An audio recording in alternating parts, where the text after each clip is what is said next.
I'm diving into the world of money-making apps, and I'm challenging myself to find the top 3 that can actually help you make cash in 2024. Making extra money is something that I think we all strive for, and with the rise of smartphones, it's become easier than ever to earn some extra cash on the go. It's easy to get sucked into an app that promises the world but doesn't deliver. Who hasn't wasted hours on scams?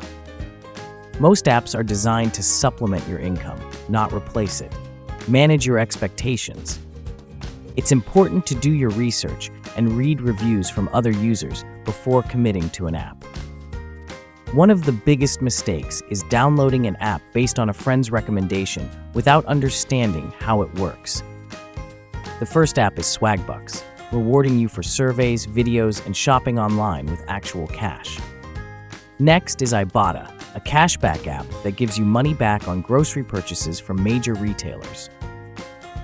Another app is Rakuten, focusing on online shopping with a huge network of retailers for cashback. The standout app is Inbox Dollars, rewarding you for online activities like checking email and playing games. Inbox Dollars has a low minimum payout threshold, making it easy to cash out your earnings quickly. Inbox Dollars is reliable and user-friendly, making it a top choice for making extra cash. To recap, we talked about the challenges of finding reliable apps and explored the top ones for 2024. Thanks for watching. Share your experiences with money-making apps in the comments below.